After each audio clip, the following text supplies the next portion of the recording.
এখন 10:30টারও বেশি বেজে গেছে। এখন হচ্ছে 10:30, মানে রাত্রি 10:30। আমি এসেছি রান্নাঘরটা গোছানোর জন্য। সারাদিন তো 2বার করে রান্না, সবাইকে খেতে দেওয়া, মেয়ের খেয়াল রাখা, সব কিছুই খেয়াল রেখে এতটা সময় কিন্তু আমি সারাদিনের মধ্যে পাই না। তাই রাত্রিবেলা সব খাওয়া দাওয়া মিটিয়ে সবাইকে দিয়ে এসেছি ঘর গোছাতে। তো বন্ধুরা, তোমরা সবাই কেমন আছো? আশা করছি ভালো আছো। আমিও ভালোই আছি। ভিডিওটা দেখতে থাকো, আশা করছি তোমাদের ভালো লাগবে। ভিডিওটা যদি ভালো লাগে একটা লাইক কমেন্ট করে দিও, আর নতুন বন্ধু যদি হয়ে থাকো সাবস্ক্রাইব করে পাশেই থেকো। রান্নাঘরটা যেমনই হোক, ভালো হোক বা মন্দ, মেয়েদের কাছে কিন্তু রান্নাঘরটা মনে হয় একটা বেশি শখের জিনিস। তো যেমনই হোক, যেভাবেই হোক, তাই আমি গুছাতে লেগে পড়েছি, বা একটু পরিষ্কার পরিপাটি করে রাখার জন্য এসেছি পরিষ্কার করতে।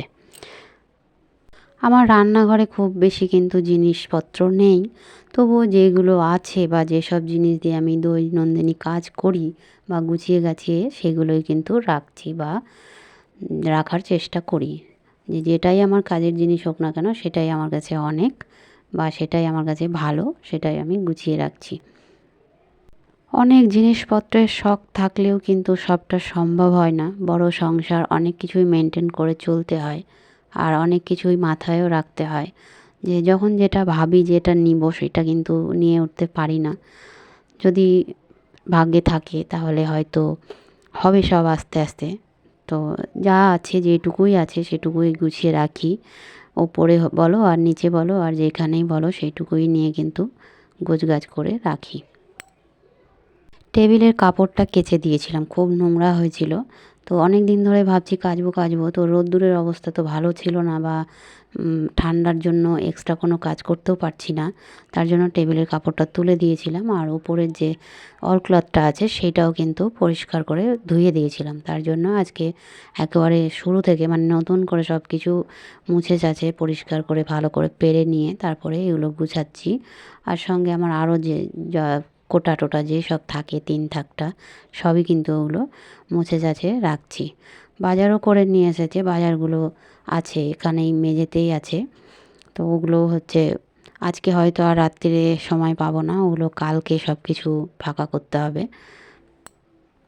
উপরের অল ক্লথটা ধুয়ে দিয়েছিলাম, তার জন্য কিন্তু একটু দেখো মানে কেমন যেন হয়ে গেছে, মানে মুচড়ে যাওয়ার মতো আর কি দাঁড়িয়ে আছে বা লম্বা হয়ে আছে, দেখতে কেমন যেন একটা লাগছে। ওটা কিছু চাপা দিয়ে রাখলে ওটা তারপরে সোজা হবে। তো দেখো এতগুলো বাজার সব কিন্তু মেঝেতেই রাখা আছে। আমি গোছগাছ করে মানে একটার মধ্যে রেখে দিয়েছি, কালকে আবার সব উঠিয়ে ভালো করে যার যার মতো জায়গায় রাখবো। তো আমার টেবিলটা আপাতত কমপ্লিট হলো। দেখো ছোলা মটর ভিজিয়ে রেখেছি, কালকে সন্ধ্যার সময় মুড়ি খাওয়া হবে। দেখো গোটা ঘরের মেঝে আমি ছড়িয়ে ছিটিয়ে রেখেছি এইগুলো। টেবিলটার পরে এটাও পরিষ্কার করেছি, এই জায়গাটাও সুন্দর করে মুছে গেছে নিয়েছি। এতগুলো জিনিস আমাকে প্রতিদিন এইভাবেই গুছিয়ে রাখতে হয়, আর প্রতিদিনই কিন্তু আবার জায়গা মতো ঠিকঠাক করে রাখতে হয়। মানে রান্নার সেলফ যদি না থাকে এই অবস্থায় কিন্তু হয়, কোনটার ভিতরে কী থাকে সেটা সবসময় মনেও থাকে না। তো দেখো, শুভ সকাল। এতক্ষণে তোমাদের বললাম মেয়েকে দিয়েছি ম্যাগি, গাজর আর হচ্ছে দিয়েছি আলু দিয়ে ম্যাগি ভাজা ভাজা করে। আজকে যেহেতু শনিবার তার জন্য কিন্তু পেঁয়াজ দিইনি। তো দেখো একটা ক্যাথা কেচে দিয়েছি। আজকে রান্নায় করেছি পাঁপড় ভাজা, পালং শাকের ঘন্ট, আলু বেগুন দিয়ে, মটরের ডাল, আর ছিল আলু মটর দিয়ে বাঁধাকপি।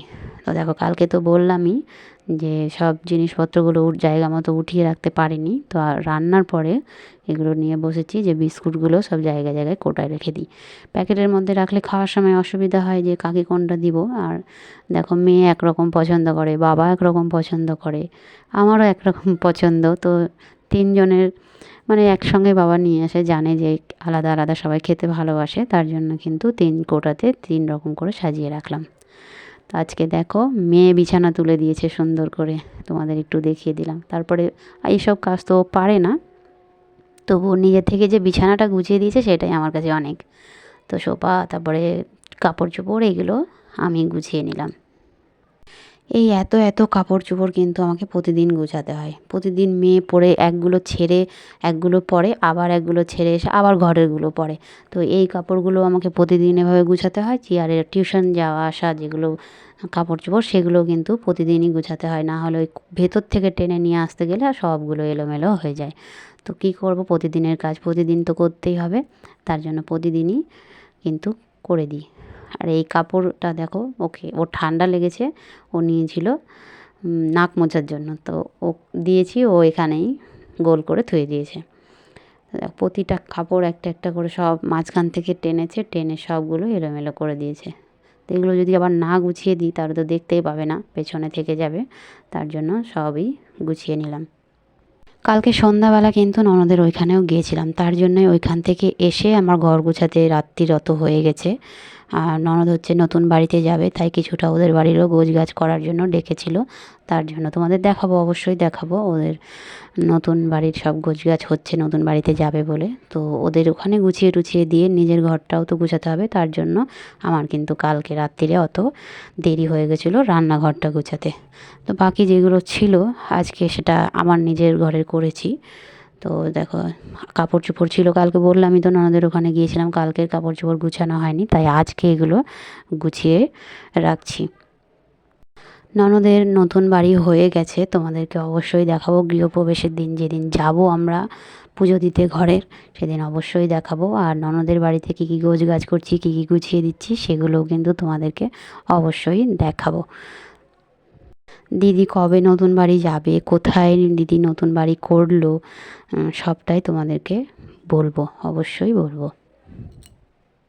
দিদির বাড়ির গৃহপ্রবেশের পরেই কিন্তু দিদির ছেলের বিয়ে, মেজো ছেলের বিয়ে। ছোট ছেলে তো আগেই বিয়ে করেছে বা হয়ে গেছে, মেজো ছেলের কিন্তু বিয়ে। তো বন্ধুরা, আজকের মতো বাই, দেখা হচ্ছে নেক্সট ভিডিওতে। সুস্থ থাকো, ভালো থাকো।